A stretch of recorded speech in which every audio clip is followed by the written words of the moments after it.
words, you know. Now, when I was a kid, one time I was crossing the street to go to school, and a fly landed on my head, but it wasn't a fly, and I slapped my hand down on it, it was a wasp, and it stung me. I was only in first grade, and all the girls in the crosswalk, well, they weren't yet Girl Scouts, they were brownies. They laughed at me. And the nuns took me in at St. Rita's Catholic School, and they laid me down on a cot and they gave me a Benadryl. When I woke up, my mom was standing over me, and I felt so at peace, just like I do right now. And she handed me an orange-flavored sherbet push-up, and she kissed me on the forehead, and she said, "Steve, I just want you to know one thing. I'm in it for the long haul. I'm with you to the end. Well, I'm in it for the long haul. You'll always be my friend." So years later, I decided I'm going to go to college. So I go to the University of San Diego. My parents were so happy because it was a Catholic university. And I studied religion, Spanish, and political science, so I knew I wouldn't have a job, but at least I'd know why.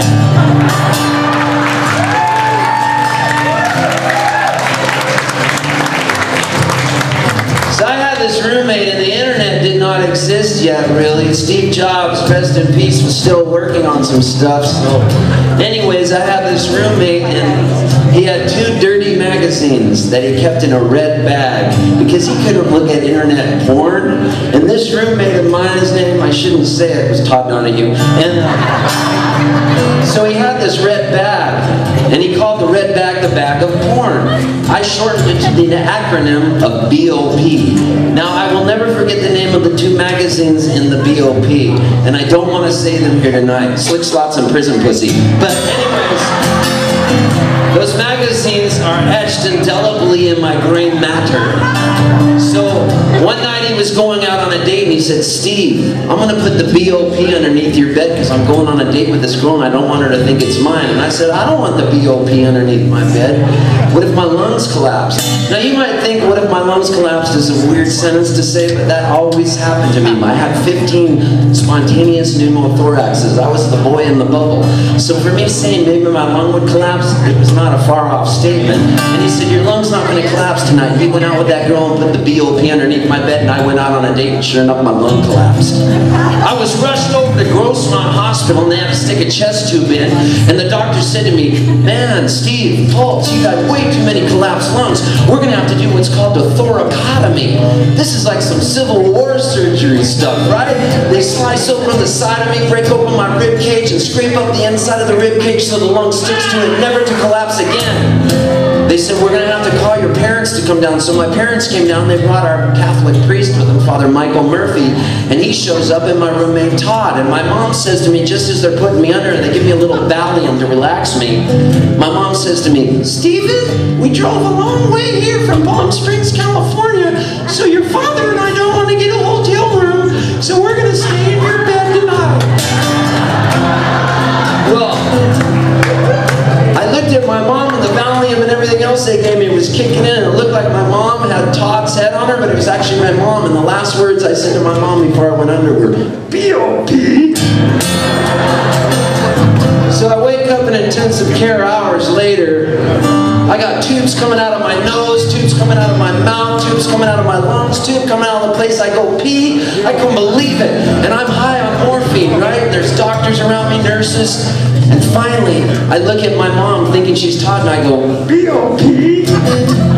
And then I look at the priest, and he says, "You have to pee?" And I said, "Bag of corn." And he said, "You want some corn?"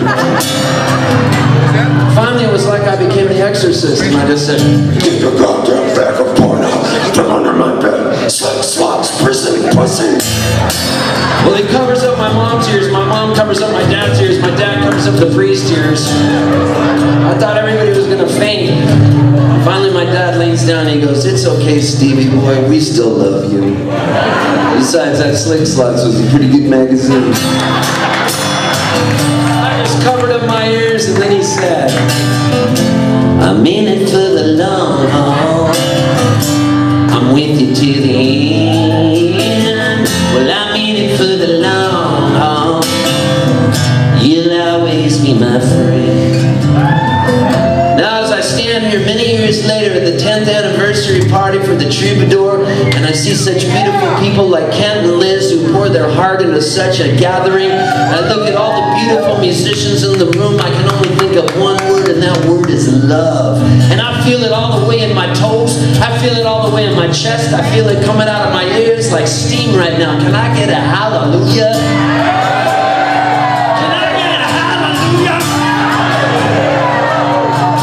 And it makes me think of the kind of love you can have when you're a little kid and you love your dog. Man, I love my dog. But I was allergic to him because I was allergic to every animal. And that dog would give me asthma.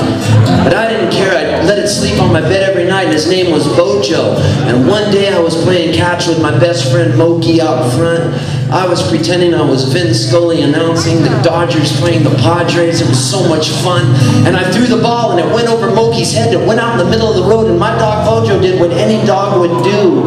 And there was a Cadillac coming down the road going about 50 miles an hour.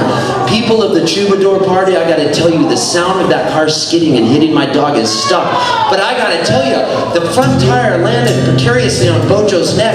And when the woman backed up, he was still limping but blood everywhere, and he snapped at me like he didn't know me. I ran him into the house in my arms, and I said to my mom, we gotta take him to the veterinarian. She drove like she was Mario Andretti, my Catholic mom. Somebody cut her off and she flipped him off, and she used the wrong finger. She didn't even know what finger to use.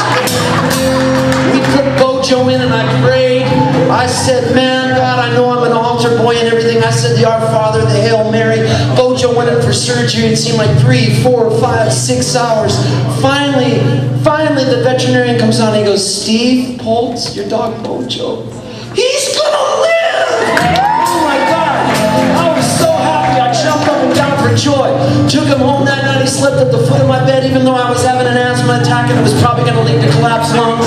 I didn't care because I was time traveling at that moment. I knew one day I would stand here at the Sunset Temple at the 10th anniversary party of the Troubadour, because at that moment I had become unstuck in time like Billy Pilgrim in the book Slaughterhouse 5 by Kurt Vonnegut. I was unstuck in time, and I knew there would be a time that all the people in the room here would sing along long haul with me. I mean it.